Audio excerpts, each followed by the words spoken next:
The battlefield most of us confront each day isn't a physical space filled with swords clashing or bullets whizzing by. Instead, it's an invisible arena that exists beneath the surface of our daily lives, a private war that plays out in our minds, our hearts, and our souls. In that hidden conflict, the enemies are not enemy soldiers or distant adversaries. They are fear, self-doubt, complacency, and the countless excuses that slip into our thoughts whenever we dare to dream bigger. This battle does not announce its arrival with sirens or flashes of light. It makes its presence known in the quiet moments when you second-guess yourself, when you wonder if your efforts truly matter, or when you simply feel too overwhelmed to take the next step. Many people wait for some earth-shattering event to shake them awake. But the truth is the real war begins with the small decisions you make every single day. It begins with how you respond when your alarm rings at an early hour, whether you choose to press snooze and accept a small defeat or force yourself up to seize that fleeting opportunity. This daily conflict is fueled by the voice inside your head that insists you're not good enough or that your goals are unattainable. It tells you stories that your destiny is limited, that you should stick to what's familiar, because chasing greatness invites too many risks. Yet, hidden within that relentless inner chatter is a secret. You are not obligated to surrender. You can decide to stand up, defy the toxic words, and carve a path toward the life you envision. When you conquer the war within, you don't just win a single battle. You establish a pattern of victories that reverberates throughout every part of your life. You gain the ability to transform your perspective, your habits, and the way you engage with the world. Most importantly, you begin to see that the most formidable obstacles are seldom external. They arise from your internal resistance, your deepest fears, and the illusions you accept as truth.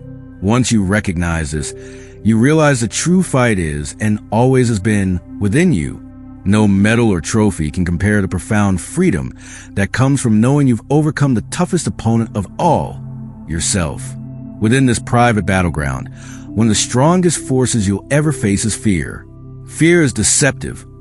It masquerades as caution or prudence, convincing you to stay away from the edge of your comfort zone. It won't crash down on you like thunder. It will creep up in whispers. It thrives in moments of isolation, whispering that you're unworthy or that you'll inevitably fall short if you reach for something more. This subtle kind of fear is especially dangerous because it feels so rational. It appears as the inner critic that claims to protect you from disappointment. Yet in reality, it traps you in mediocrity. The war within intensifies when fear partners with self-doubt, locking you in a cycle of hesitation and regret. Understanding this force is the first critical step to conquering it. You must realize that fear is often a signal pointing you towards something significant. The areas of life that provoke the most anxiety frequently hold the greatest opportunity for growth. If fear grips you at the thought of speaking in public, for instance, it might be because deep down you have a vital message to share or a skill that is ready to be honed. If you're terrified to change careers, that unease might suggest you're on the verge of discovering a more fulfilling path. Rather than viewing fear as a door slammed in your face, see it as an invitation to enter a new room filled with potential. Self-doubt, on the other hand, is the voice that amplifies fear's message. It replays old failures, magnifies present uncertainties, and forecasts worst-case scenarios, making you believe there's no point in trying. But here's the truth. Self-doubt is not who you truly are. It's a learned response. You picked it up from past experiences, from social conditioning, or from people who told you no when you were too young to challenge them. The good news is you can unlearn it. Combat self-doubt by recognizing it as a deceptive messenger. Observe it, question it, and remember that even the most accomplished individuals wrestle with their own uncertainties. What sets them apart is that they move forward despite the voice that says they can't. Day by day, every time you confront a fear or challenge a doubt, you chip away at the power these forces hold. Gradually, you learn that courage isn't the absence of fear, but the decision to walk through it in pursuit of a richer life experience. While fear and doubt make formidable adversaries, discipline is a reliable armor that can shield you and propel you forward. Some people believe motivation alone will carry them through every obstacle, but motivation is fleeting. It comes and goes based on external triggers, energy levels, or even the weather. Discipline, however, is steadfast. It is the unshakable commitment to doing what needs to be done, even when you'd rather do anything else. When the thrill of a new goal fades, discipline is what keeps your feet on the path toward that goal. When you prefer to hit the snooze button, discipline compels you to get up. When you're surrounded by distractions or tempted by less demanding pursuits, discipline is the voice that reminds you of the promise you made to yourself. Discipline also ushers in structure. Structure, in turn, gives you a sense of stability in the chaos of daily life. It's easy to underestimate the power of seemingly minor habits. Going to bed at a specific time, prepping meals in advance, setting aside an hour to read or exercise. Over time, these little routines add up, forming the architecture of achievement. You might not notice a radical change on the first or second day, but after weeks or months of consistent effort, the transformation becomes undeniable. You'll find yourself mentally sharper, more emotionally balanced, and physically stronger, all because you chose discipline over comfort. This armor of discipline isn't about stifling your joy or becoming a rigid person. Rather, it's about recognizing that genuine fulfillment often emerges from a place of intentional effort. When you skip the training session or procrastinate on an important project, you weaken the defensive shield that discipline provides, leaving yourself vulnerable to fear, guilt, and regret. Consistency is key. By repeatedly following through on your commitments, you build an inner credibility. Every time you honor a promise to yourself, you reinforce a belief that you are capable. That belief matters, because the war within thrives on undermining your confidence. When you cultivate discipline, you're signaling to your own mind that you won't bow down to excuses or fleeting feelings.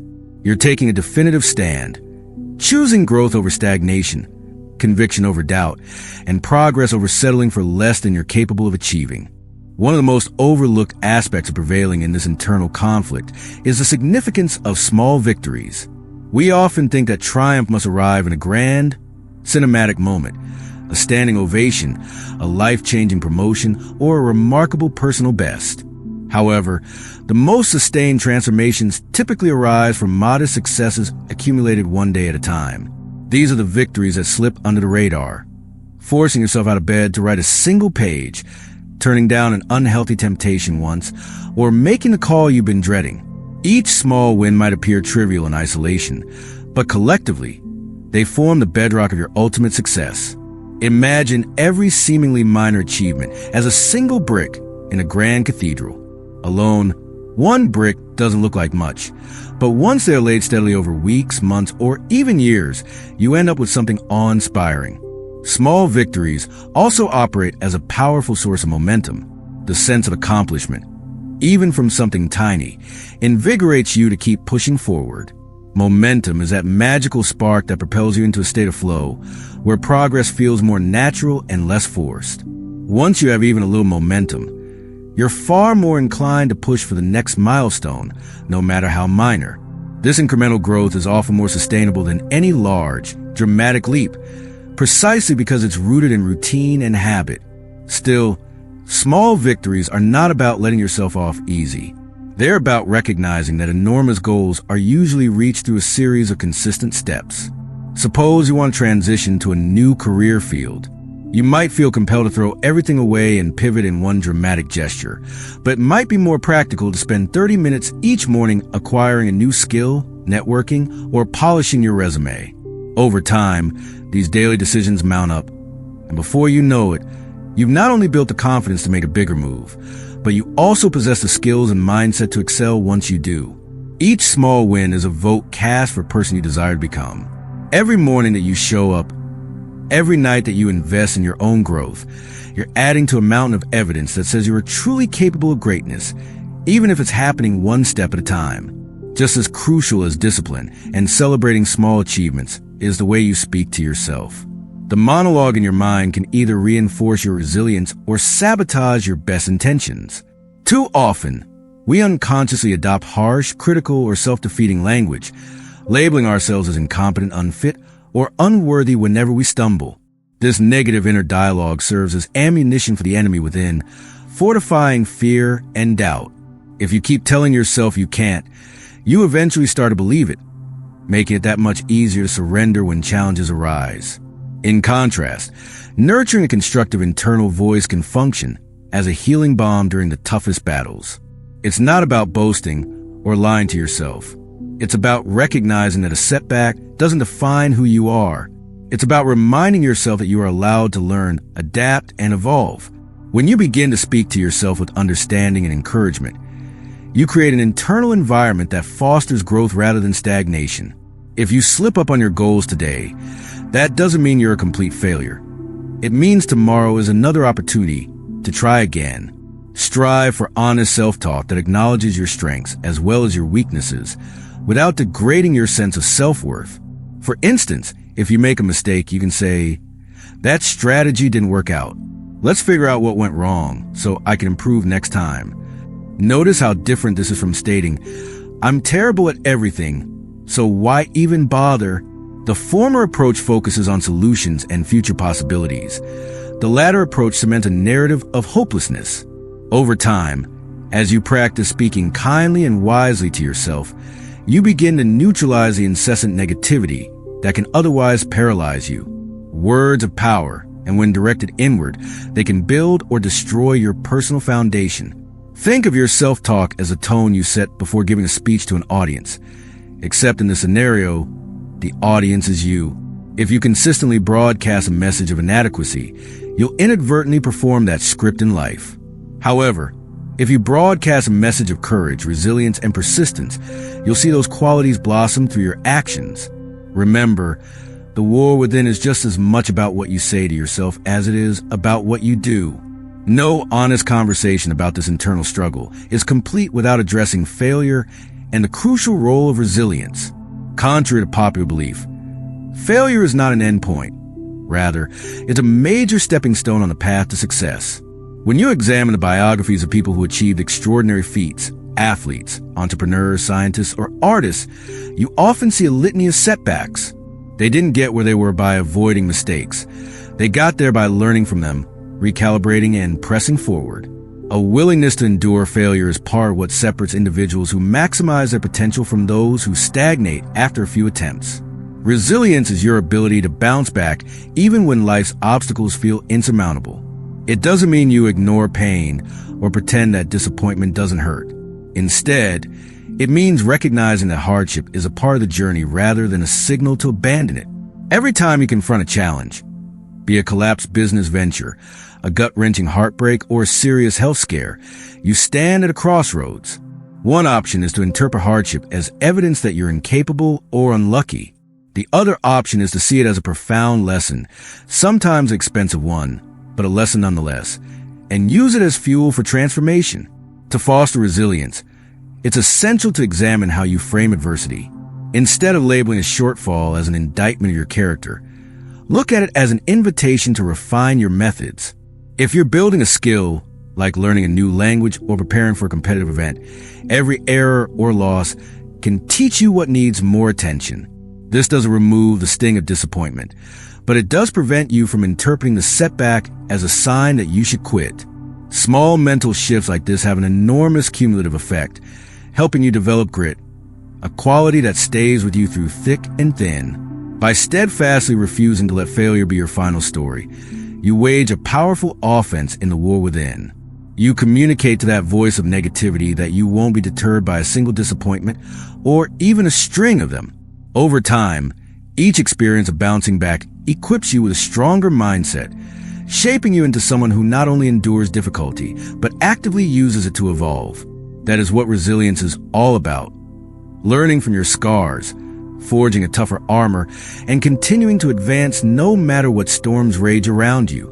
As you sharpen your resilience, another critical dimension emerges: sacrifice. True progress is rarely achieved without letting go of something that once felt comfortable. This might mean sacrificing leisure time, social events, or even your older identity that served you in the past but no longer aligns with who you're trying to become. Sacrifice might manifest in giving up certain habits, like excessive screen time or late nights out, so that you can channel your energy into actions that bring you closer to your goals. Every time you sacrifice, you're making a deliberate choice to trade a short-lived pleasure for a more substantial, long-term gain. Sacrifice also involves distancing yourself from environments or relationships that hinder your personal evolution. Sometimes, We cling to friendships or circles that reinforce limiting beliefs because it's easier than seeking out new communities that challenge us to grow. Yet if these relationships continually sabotage your progress or fill your head with negativity, it might be time to reevaluate. This doesn't necessarily mean you have to sever ties maliciously, but it does mean you can prioritize the people and activities that propel you forward rather than those that keep you stuck in old patterns. Purpose is what fuels these sacrifices. When you have a clear, heartfelt reason for what you're doing, be it to create a better life for your family, to prove to yourself that you can overcome old habits, or to leave a positive mark on the world, sacrifice becomes bearable and meaningful. It's the guiding star that helps you endure challenges and complexities along the way. Without a sense of purpose, sacrifice simply feels like deprivation. But when purpose is alive in your heart, sacrifice feels more like an investment, a transaction that might cost you right now but promises returns in the future. So, how do you maintain this sense of purpose amid the daily grind and inevitable setbacks? One method is to articulate it frequently. Write it down, say aloud, create visual reminders, whatever it takes to keep it front and center in your life. This constant reminder helps you see beyond momentary discomfort or indulgence. The war within often exploits your short-term thinking, tempting you to abandon discipline for an immediate thrill. Yet, if your purpose is strong, you'll recall why you're choosing putting the extra work or avoid the easy way out. It's that deep-seated mission that keeps the fire burning, ensuring you stay on the path, even when the road is long and winding. With purpose lighting the way, momentum becomes your loyal ally. It's the unseen force that turns small strides into significant leaps, making each subsequent step less daunting. The trouble is that getting started usually feels like pushing a heavy boulder from a standstill. The first couple pushes are the hardest, real with self-talk like, "It's too late for me to change," or "Why try if I might fail?" But the moment the boulder begins to roll, maintaining its motion requires comparatively less effort. Momentum doesn't eradicate obstacles, yet it equips you with the energy and confidence to handle them more decisively. In tandem with momentum, gratitude is an underrated but potent tool. It's easy to get so focused on big dreams and pressing challenges that you lose sight of the good that already surrounds you. Practicing gratitude, even in small daily reflections, shifts your attention to what's working rather than fixating on what's lacking. It doesn't mean ignoring your aspirations or pretending life is flawless. Rather, it's about adopting a balanced viewpoint. Yes, there's more to strive for, but there are also blessings in the present moment that deserve recognition. This balance fuels your motivation to keep advancing, while keeping discouragement at bay. Consistency in action is key to sustaining momentum. You might not be able to do something monumental every day, but you can do something purposeful, no matter how minor. Send that email, read those few pages, do a short workout, or spend a brief but focused period honing a skill. Each act, however modest, is another push on that metaphorical boulder, building a powerful current you can ride even when your mood dips or the novelty fades. Over time, momentum feeds on itself. The more you see incremental progress, the more you trust in your capacity to achieve. This self-trust is vital in the war within because it neutralizes the inner skeptic. When doubts arise, you can point to your track record and say, "I've done it before and I can do it again." Through consistent, purposeful action, underpinned by gratitude, you transform an initial spark of motivation into a sustained blaze of forward motion. That is the essence of momentum, a reaffirmation of your efforts that compounds, step by step, until you look up one day and realize you've covered a remarkable distance from where you began. A vital truth in the midst of all this is that no one else is going to fight this battle on your behalf. No mentor, friend, or family member can wage the internal war for you. Their encouragement can be invaluable, and their support might offer guidance and comfort, but at the end of the day, it's your mind and your heart on the front lines. It's a sobering revelation, realizing you are the hero you've been waiting for. Instead of hoping someone else will hand you the key to your own transformation, you recognize it's been in your pocket all along.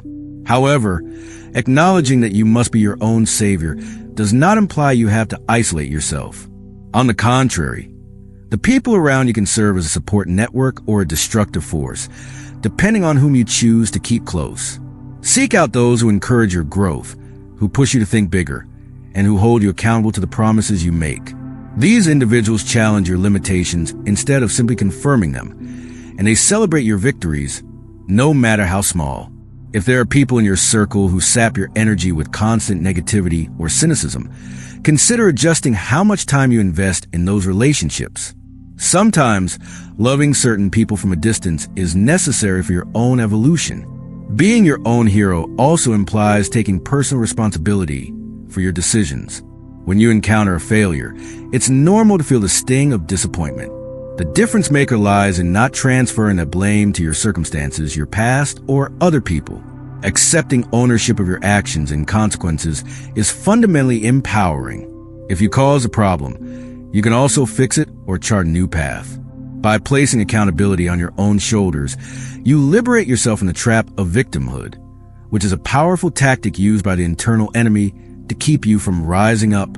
This notion of self-heroism is not a denial of collective effort or mutual help. Rather, it emphasizes that genuine change must be ignited within you first. No matter how many motivational talks you listen to or how many role models you follow, if you're unwilling to take the initiative, the war within will remain a stalemate. When you decide to show up for yourself wholeheartedly, you prove that you are indeed capable of rescue. And there's nothing quite as empowering as discovering you had that strength all along. Lastly, it's important to acknowledge that rest and self-care are as integral to victory in this internal war as discipline and action. Being relentless is admirable, but even the fiercest warrior requires time to recuperate, reflect, and regain strength. Burnout doesn't prove your dedication. It merely robs you of vitality and jeopardizes your ability to stay the course. Think of downtime as strategic regrouping, an essential chance to step back, assess your progress, and plan your next move. Proper rest, restorative hobbies, or even quiet moments of solitude can rejuvenate the mental and emotional energy drained by relentless effort. When you embrace this balanced approach, you gradually realize that being unstoppable does not mean you never take a break. Rather, it means you never give in to the temptation of permanent surrender. You might slow down, catch your breath, or refocus, but you refuse to abandon the war altogether. With every cycle of striving and resting, you fortify your capacity for future challenges, forging not just a short-term surge of willpower, but a lifelong habit of resilience. Ultimately, to win the war within is to undergo a profound personal metamorphosis. It's not simply about smashing through one hurdle or racking up a few achievements. It's about evolving into an individual who faces adversity head-on, who transforms fear into curiosity, who turns moments of doubt into catalysts for growth. It's about building a sense of inner security that no external factor can easily break. By consistently making the choice to confront your internal opponents, be they fear, self-doubt, or procrastination, you begin to trust in your ability to handle whatever life throws your way. And trust, once established, becomes a powerful deterrent to the destructive voices that aim to undermine your progress. In the end, the greatest victory is not a glittering prize or a dramatic public acknowledgement. It's a quiet, unwavering confidence in knowing you're the orchestrator of your destiny. Every sacrifice, every tough lesson from failure, every disciplined step forward brings you closer to the person you're meant to be. The war within you may well be the most challenging battle you ever fight, but it's also the most necessary. Because on the other side of the struggle is not just a better life. It's a better, stronger, more courageous you. Keep going, keep growing, and remember that in this silent war, you already possess everything you need to emerge victorious. All it takes is the unwavering resolve to use it.